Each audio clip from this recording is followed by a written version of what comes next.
खबर यूपी के बलिया जनपद के वसदिया विधानसभा की है, जहां चुनाव की घोषणा होते ही नेताओं की जुबानी जंग शुरू हो चुकी है। हम बात कर रहे हैं वसदिया विधानसभा क्षेत्र का। यहां से विधायक राम गोविंद चौधरी कई बार चुने गए हैं और विपक्ष के नेता प्रतिपक्ष भी हैं। भाजपा नेता कनक पांडे ने उनके ऊपर जमकर तंज कसते हुए कहा कि हमारे वसदिया विधानसभा में कोई विकास का कार्य नहीं हुआ है, उसे राम गोविंद चौधरी गिना सके। साथ ही कहा कि दो बार यहां से कैबिनेट मंत्री बनने के बाद और वर्तमान में नेता प्रतिपक्ष हैं, लेकिन वसदिया विधानसभा क्षेत्र में बिल्कुल ही जाने का काम नहीं किया गया है। विकास के नाम पर यहाँ पर कुछ भी नहीं हुआ है। 5 साल में उनका निधि क्या गया, यह भी किसी को पता नहीं है। अगर वसदिया विधानसभा की जनता ने इस बार मौके दिया तो मैं यहाँ दिखा सकती हूँ कि विकास किस तरीके से किया जाता है। ये हमारे बांसडी विधानसभा में 40% से ज़्यादा लोग डूब क्षेत्र से ग्रसित रहते हैं। 6 महीने लोग पानी में डूबे रहते हैं। गाँवों में कम से कम 40 से ज़्यादा गांव ऐसे हैं जो जल प्रभावित रहते हैं।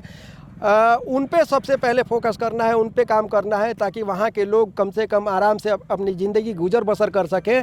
और रोडों की स्थिति इतनी ख़राब है कि क्या बताया जाए। जब से भारतीय जनता पार्टी की सरकार बनी तब से हमारे सांसद जी के द्वारा जितने भी अभी रोड के काम चल रहे हैं उनके द्वारा कराया जा रहा है। नहीं तो ये बांसडी विधानसभा में रोड के नाम पे भी कुछ नहीं है। अगर लिंक रोडों को के बारे में अगर देखा जाए तो कुछ भी काम नहीं हुआ है। मैं तो यहाँ तक कहता हूँ कि नेता प्रतिपक्ष से अगर ये पूछ लिया जाए कि उनके बांसडी विधानसभा में कौन कौन सी सड़कें खराब है और किन किन सड़कों पे उन्होंने काम किया, तो उनको ये भी नहीं मालूम होगा, क्योंकि वो क्षेत्र में जाने का काम ही नहीं करते। उत्तर प्रदेश के बलिया से उपेंद्र कुमार की रिपोर्ट। खबर यूपी के बलिया जनपद के वसदिया विधानसभा की है, जहाँ चुनाव की घोषणा होते ही नेताओं की जुबानी जंग शुरू हो चुकी है। हम बात कर रहे हैं वसदिया विधानसभा क्षेत्र का। यहाँ से विधायक राम गोविंद चौधरी कई बार चुने गए हैं और विपक्ष के नेता प्रतिपक्ष भी हैं। भाजपा नेता कनक पांडे ने उनके ऊपर जमकर तंज कसते हुए कहा कि हमारे वसदिया विधानसभा में कोई विकास का कार्य नहीं हुआ है, उसे राम गोविंद चौधरी गिना सके। साथ ही कहा कि दो बार यहाँ से कैबिनेट मंत्री बनने के बाद और वर्तमान में नेता प्रतिपक्ष हैं, लेकिन वसदिया विधानसभा क्षेत्र में बिल्कुल ही जाने का काम नहीं किया गया है। विकास के नाम पर यहाँ पर कुछ भी नहीं हुआ है। 5 साल में उनका निधि क्या गया, यह भी किसी को पता नहीं है। अगर वसदिया विधानसभा की जनता ने इस बार मौके दिया तो मैं यहाँ दिखा सकती हूँ कि विकास किस तरीके से किया जाता है। ये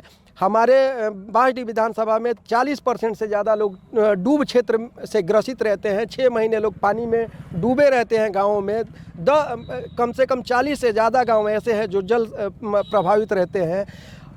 उन पे सबसे पहले फोकस करना है, उन पे काम करना है, ताकि वहाँ के लोग कम से कम आराम से अपनी ज़िंदगी गुजर बसर कर सकें। और रोडों की स्थिति इतनी ख़राब है कि क्या बताया जाए। जब से भारतीय जनता पार्टी की सरकार बनी तब से हमारे सांसद जी के द्वारा जितने भी अभी रोड के काम चल रहे हैं उनके द्वारा कराया जा रहा है। नहीं तो ये बांसडी विधानसभा में रोड के नाम पे भी कुछ नहीं है। अगर लिंक रोडों के बारे में अगर देखा जाए तो कुछ भी काम नहीं हुआ है। मैं तो यहाँ तक कहता हूँ कि नेता प्रतिपक्ष से अगर ये पूछ लिया जाए कि उनके बांसडी विधानसभा में कौन कौन सी सड़कें खराब है और किन किन सड़कों पे उन्होंने काम किया, तो उनको ये भी नहीं मालूम होगा, क्योंकि वो क्षेत्र में जाने का काम ही नहीं करते। उत्तर प्रदेश के बलिया से उपेंद्र कुमार की रिपोर्ट।